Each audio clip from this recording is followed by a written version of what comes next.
네, 하나님의 말씀은 요한복음 1장 43절에서 51절입니다. 우리 아까 순서로 한 절씩 봉독하도록 하겠습니다. 이튿날 예수께서 갈릴리로 나가려 하시다가 빌립을 만나 이르시되 나를 따르라 하시니 빌립은 안드레와 베드로와 한 동네 베세다 사람이라.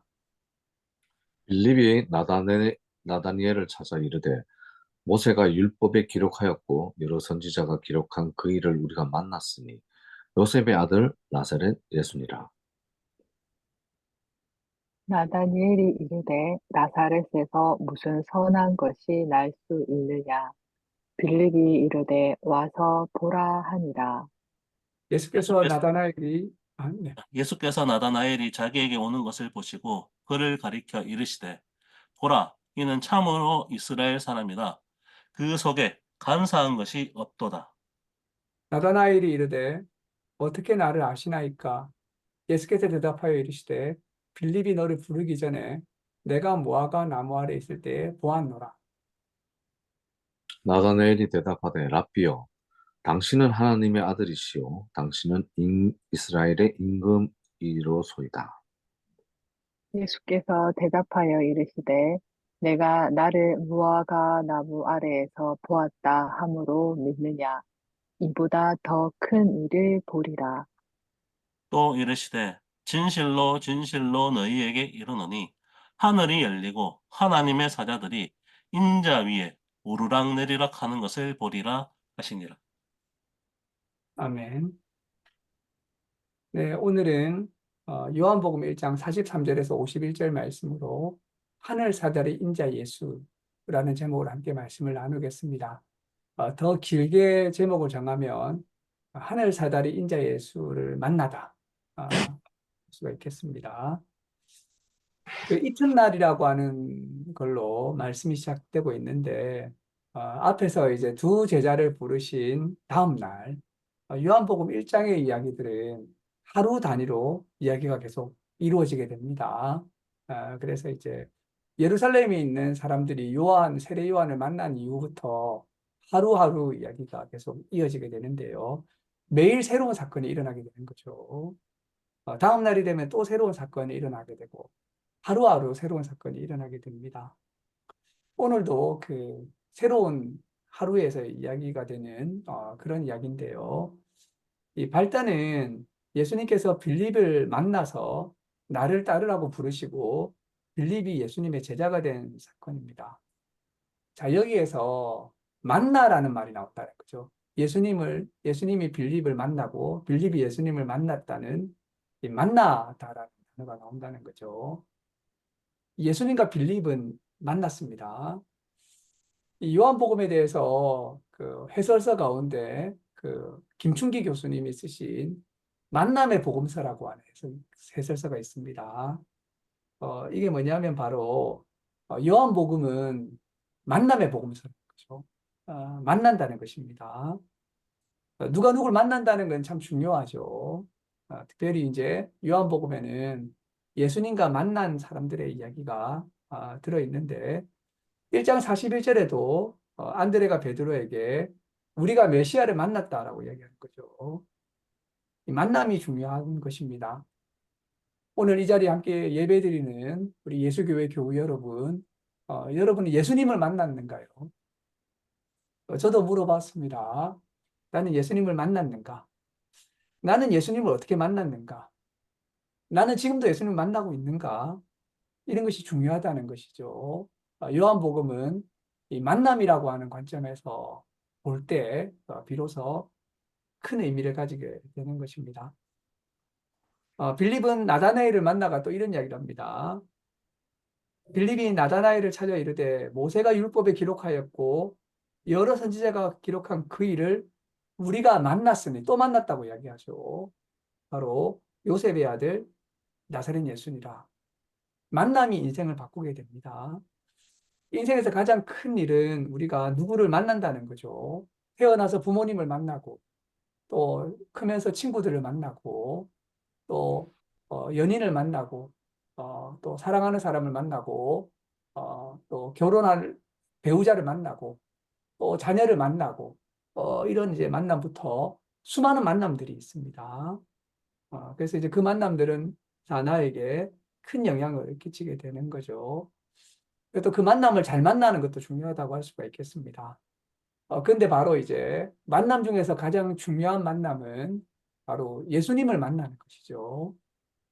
태초부터 계신 말씀이자 하나님이시며 세상을 지으신 분과 만난다는 것은 그야말로 일생일대의 만남이고 우리의 삶과 운명을 바꾸는 만남이라고 할 수가 있겠습니다. 이 만남이야말로 참으로 중요한 만남이고 우리가 이 만남에 큰 의미를 부여하고 예수님과 만나면서 살아야 될 것입니다. 우리가 뭐 성경을 읽고 예배를 드리고 이런 것도 다 예수님과 만나기 위함이죠. 이 빌립의 이 전도를 받은 나다나엘은 회의적인 반응을 했습니다. 그래서 이제 나사렛에서 무슨 선한 것이 나올 수 있겠느냐. 그에게는 편견이 있었던 거죠. 오늘날에도 뭐 이런 이야기가 있더라고요. 어떤 이제 서울에 사는 초등학생이 지도를 그려보라고 하니까 한국 지도에 경기도만 한국, 그리고 그 밖에는 이제 시골 이래 놨더라고요, 시골. 그 이제 수도에 사는 사람들이 가지고 있는 어떤 의식인 거죠. 그런데 당시에도 나사렛이라고 하면 시골 중에 시골이고 변방 중에 변방이죠. 거의 이방인이나 다름없는 지역이죠. 그래서 나사렛에서 도대체 무슨 선한 것이 나오겠는가? 선지자 한 명 배출하지 못한 장소에서 뭐가 도대체 좋은 것이 나오겠는가? 이렇게 이제 본다는 거죠. 그래서 이러한 예수님의 출신이 진정한 만남을 가렸다는 것입니다. 근데 또 직접 만나보니까 예수님이 자기를 알고 계시더라는 거죠. 그래서 보라, 이는 참으로 이스라엘 사람이라. 그 속에 간사한 것이 없더라. 라고 해서 이 나다나엘은 예수님을 만나고 나서 진짜 자기를 아는 분을 만나게 된 거죠. 참으로 나를 아는 분을 만나게 된 거죠.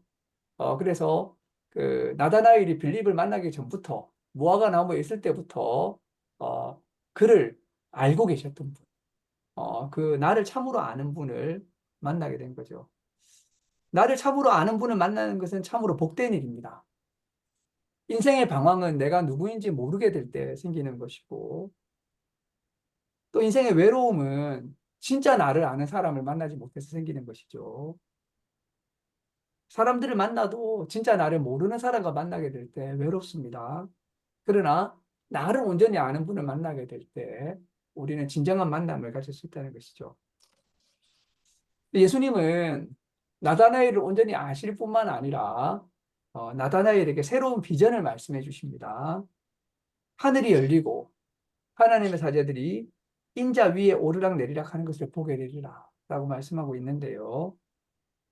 이 이야기에서 예수님은 두 가지 이야기를 해주고 계신 것입니다. 예수님을 만나게 되니까 예수님 자신에 대해서 더 깊게 알려주시는 것이죠. 그때 이제 두 가지 이야기를 해주시는데 한 가지는 야곱 이야기입니다. 야곱이 이 베델에서 꿈을 꿀 때 형님에게 도망가서 돌밭에서 누워서 자면서 돌베개를 베고 잤을 때 야곱이 꿈을 꾸게 되었습니다. 꿈을 꾸는데 하늘이 열리고 사다리가 하나 보이게 되는 겁니다. 사실 더 정확하게는 사다리가 아니라 계단입니다. 그러니까 하늘까지 가는 계단이 있어요. 그 계단에 천사들이 오르락 내리락 하고 있다는 겁니다. 근데 예수님이 무슨 말씀해 주시냐면 내가 바로 그 계단이라 했습니다. 하늘과 땅을 잇는 계단이다. 예. 하늘의 세계와 이 지상의 세계를 이어주는 계단이 바로 예수님이라고 하는 거죠. 그래서 우리가 여기에서 예수님이 누구인지를 알 수 있다는 것입니다. 예수님은 바로 하늘의 세계와 영적인 세계와 땅의 세계를 연결해주는 사다리라는 사실을 알 수가 있다는 거죠. 이 사다리의 꼭대기로 올라가게 되면, 이 계단의 꼭대기 올라가게 되면 하나님이 계십니다. 하나님과 만날 수 있는 길인 거죠. 그러니까 예수님 바로 그러한 길이라고 이야기하고 있는 것입니다. 두 번째는 예수님은 자기를 인자라고 말씀하고 있습니다. 그래서 우리가 인자는 다니엘서에서 나오시는 분이신데요. 우리는 인자라고 하니까 인자는 사람의 아들이라고만 생각할 수 있는데 사실은 이제 이 인자라고 하는 것은 신성을 표현하는 말씀입니다. 신적인 존재를 뜻하는 거죠. 그래서 특히 이제 다니엘서에서 인자는 여러 왕들을 심판하시는 영광의 심판의 주님으로서의 인자가 있다는 것입니다. 예수님 자기를 누군지 말씀해 주신 거죠. 내가 바로 인자다라고 말씀하신 것이죠. 그래서 예수님의 중요한 정체가 또 밝혀지게 된 것입니다. 이 요한복음 1장은 예수님이 누구신지 밝혀주는데 굉장히 초점을 맞추고 있습니다. 사실 요한복음 1장뿐만 아니라 요한복음 전체가 예수님이 누구신지를 말씀해주고 있다는 것이죠. 태초부터 계셨던 말씀, 하나님, 빛, 영생, 하나님의 어린 양, 메시아, 하나님의 아들, 이스라엘 임금, 이런 것도 이제 예수님의 정체죠. 그런데 예수님은 또한 인자라는 것입니다. 인자. 그리고 이 베델이 도대체 어디입니까? 바로 하나님을 예배하는 제단이 쌓아진 곳이죠. 야곱이 자기가 돌베개 베든 그 돌을 가지고 단을 쌓아서 성전이 세워진 곳이죠. 바로 예수님은 그 자체로 하나님과 만날 수 있는 길이고 하늘로 통하는 문이고 그리고 또한 성전이라는 것입니다. 예수님이 길이고 예수님이 문이고 예수님이 성전이고 예수님이 바로 하나님의 임재라고 이야기하고 있는 것입니다. 그래서 예수님을 만나게 되면 하나님을 만나게 되는 길이 열리게 되는 것이죠. 이 요한복음은 지식을 가르치기보다는 만남을 가르칩니다. 우리가 성경을 지식적으로 많이 공부하는 것도 중요하죠. 그러나 인격적인 만남이 이루어지지 않으면 아무 소용이 없습니다. 성경은 지식으로 그치는 책이 아닌 거죠. 인격적으로 만나는 책입니다. 태초부터 계신 로고스를 만나고 메시아를 만나고 하나님의 아들을 만나고 이스라엘의 임금을 만나고 하늘 사다리이신 인자 예수님을 만나는 것이 중요합니다. 그래서 우리가 이러한 이제 그 참된 만남이 이루어지는 것이 중요하다고 하는 것입니다. 예수님을 참으로 진실하게 만나고 또 이제 그 예수님의 만남을 통해서 다른 이들과의 만남이 뜻깊게 되는 그런 예수교회 교우들이 되시기를 주님의 이름으로 축원합니다. 기도하시겠습니다. 하나님 감사합니다. 우리 인생이 만남으로 이루어져 있는데 특별히 우리가 예수 그리스도를 만나고 예수 그리스도를 믿으면서 살아가게 하시니 감사를 드립니다. 보이지 않아야 하시는 주님이지만 우리가 주님을 만났습니다. 더 깊게 주님을 알아가고 주님과 함께 거하고 주님과 함께 살아가고 주님과 하나 되는 그런 깊은 영적 경지에 들어가서 예수 그리스도와의 만남 가운데서 살아갈 수 있는 그러한 예수교회가 될 수 있도록 주님 축복하여 주시고 함께 해주시옵소서. 감사드립니다. 이 모든 말씀 예수님의 이름으로 기도드립니다. 아멘.